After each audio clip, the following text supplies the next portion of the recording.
Welcome to Commerce and Management Solutions. Here we are going to discuss about Baumol's model, which is related to managerial economics or business economics. Let's see this picture. Here in this picture, there is a person is representing. Is a great, renowned business economist as well as the finance person. His surname is Professor William Baumol.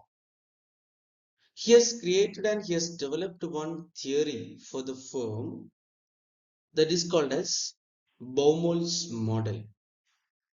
He has given more importance on the maximization of sales or revenue, so that this theory is commonly known as Baumol's sales or revenue maximization theory. It can be called as either sales maximization theory or revenue maximization theory. According to his points, he is clearly stating that a firm has to concentrate to maximize sales or revenue rather than maximizing the profits. That should be the main aim or goal of the firm, maximization of the sales or revenue. He is saying some of the reasons to say this. That is, the first one is that revenue is the only factor uh, to determine, to depend the salaries and other benefits, that is perquisites kind of things, to the managers. That is the first point, first reason he is saying to say the sales or revenue should be the main aim of the firm. And he is saying that the status of the firm also has to be measured according to the sales or revenue of the firm. And the firm future prospects in modern times nowadays, the prospects of the firm also is measuring according to the sales or revenue of the firm, how much they are making. And of course, the image or reputation of the firm in the market also will be determined according to the sales or revenue. And investors will always invest into the business or into the firm according to the sales or revenue. If a firm is getting more sales or revenue, they won't mind about the profit. They will think about the sales or revenue. If there are sales or revenue, the people will think that the business can survive. So that investors will invest according to the sales or revenue the firm is generating. Then also it can be the borrowing capacity of the firm also is measuring according to the sales or revenue. That means existence of business. If there are sales or revenue in the firm, so that we can understand that the firm will survive for a long period of time. So by stating all this reason, he is clearly saying that a firm has to concentrate more on maximizing the sales or revenue rather than making the profits. He's proven this theory by following some assumptions. He has given some assumptions. With that assumptions, we can prove this theory. So, first we will discuss the assumption one by one. His basic assumption is that, however, the firm is trying to maximize the sales or revenue, they have to maintain a minimum level of profit. So the first assumption we can say that profit as a constraint, minimum level profit has to be maintained. Then there must be a difference between ownership and control. We know Owners will be always looking for the getting return for their investment. That means for profit maximization. But controlling part will do by the management. They will have to have proper controlling of various operations of the business. Then he's saying that market condition has to be static, cannot change the market condition like customer preference, technological changes, and structure of the market. This kind of situation should not be changed. Then only this theory can be satisfied or proven. Static market conditions must be there, and U-shaped cost curve, which means the total cost curve must be U-shaped, which reflects economies and diseconomies of scale. Then only this theory can be proven. U-shaped in the sense means you can see here, it should be like this U-shape, because here in the beginning we know that the cost will decrease, but later parts cost will be higher, then it will slowly it will decrease, then till a particular point, then again it will increase. So the cost curve, total cost curve will be U-shaped. Then next is saying that price and output determination. The firm has to determine the price or outputs to maximize the total sales revenue. They have to determine the price and output according to the, or by focusing to the increase in the sales or revenue. Then he is saying non-price competition. The firm cannot go for the price competition. They should not follow the firm the price which is fixed by the other firms. Instead of that, the firm has to focus on the other factors of the factors for improving the sales or revenue. That is, we can make more advertisements, and we can go for product differentiations, and we can give more services to the customers. By the way, they have to increase their sales rather than increasing the sales by changing the price in the market. Then he is saying that is this theory will work in monopolistic or oligopolistic markets only. Means where there is a control by the firm, then only this will be applicable. This theory will be proven. Then the last but not least is single product focus. This theory cannot be applicable where the firm is producing multiple products. If a firm is producing single product, then only this theory can be applicable. So if you are following these all assumptions, is clearly saying that we can prove that a firm has to concentrate more on the sales or revenue maximization.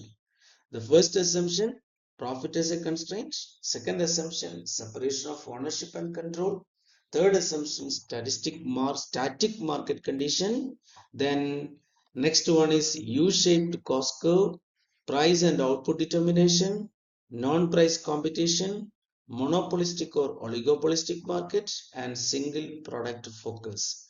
If a firm is able to follow this, firm can prove that sales or revenue is the main maximization of sales or revenue is the main goal of that firm. Let us prove this by taking a graph of a firm by following the assumption. So here x-axis represents outputs and y-axis represents total cost, total revenue and profits. So here, first we will draw the total cost line. As per the assumption, we know that the total cost curve should be U-shaped. So we'll draw the total cost curve. This is TC, that is total cost. Then we'll draw the total revenue line.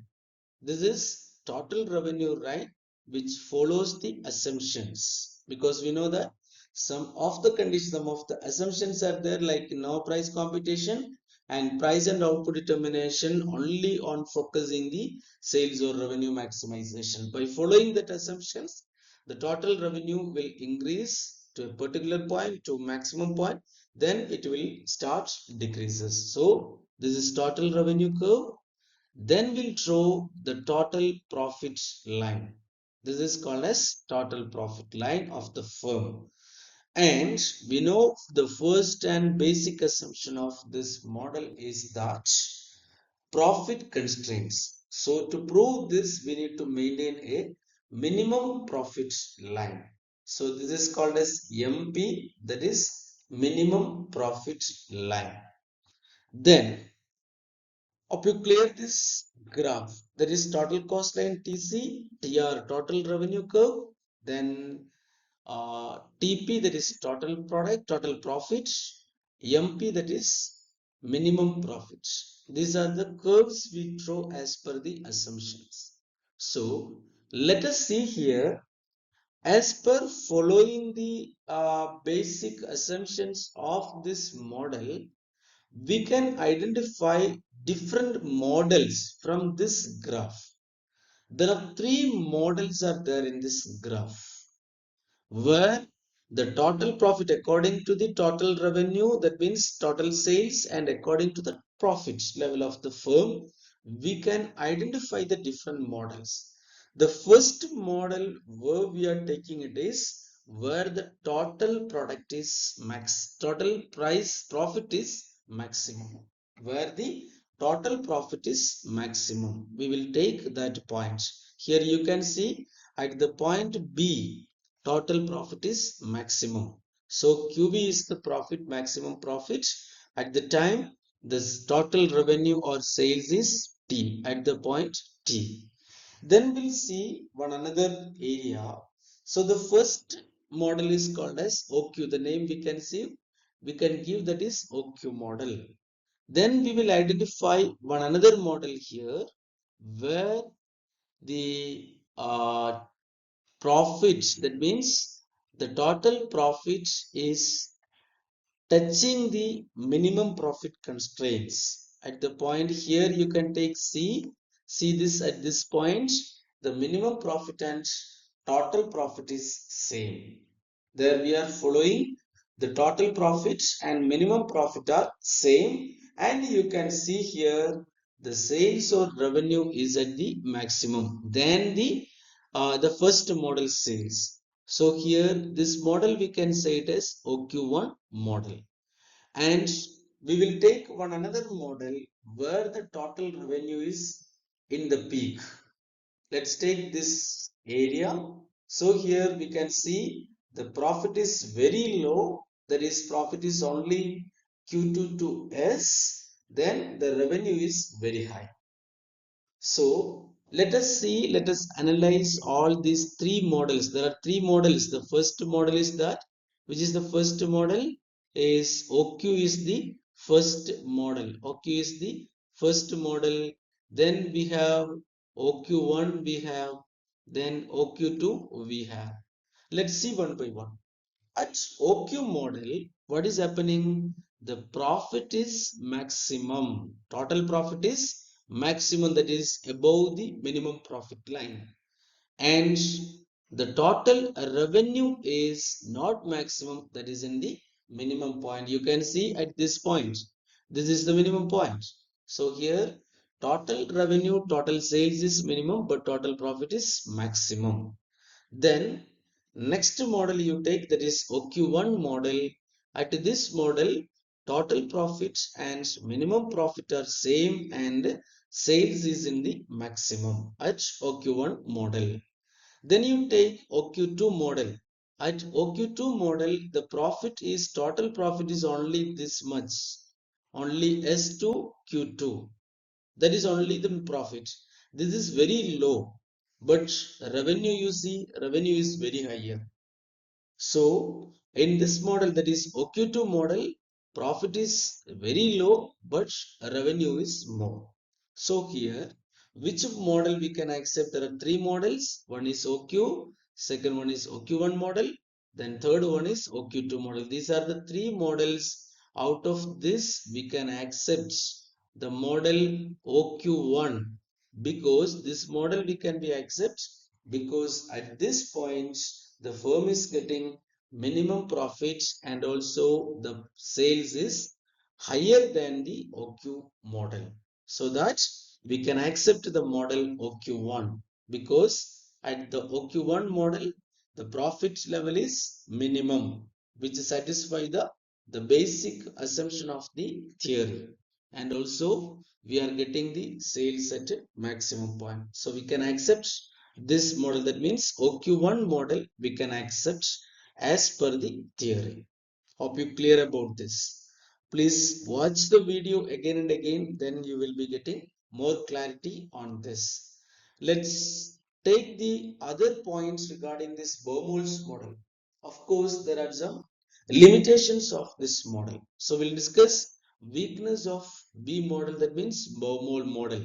So the first weakness is saying that it ignores the interdependence of the prices. There is no price competition, nothing will be there regarding the price, so that it ignores the interdependence of the prices, and it ignore impact of unforeseen rivalry competition.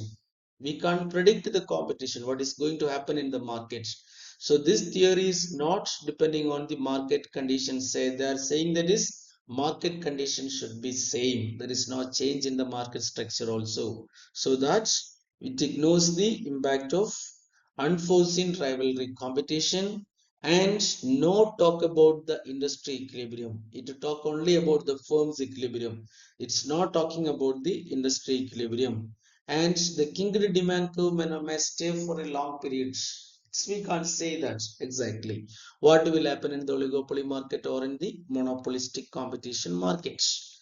Then inapplicability for multi-product organizations. That is the one of the basic assumption, one of the assumption of this model. It is applicable only in case of the product firm where they are producing single product. In other cases, it is not applicable. So these all are the various weaknesses of the model. Hope you clear that. So according to the Baumols is saying that is a firm has to concentrate sales or revenue maximization rather than maximizing the profit. So hope you clear. Thank you so much for watching the video.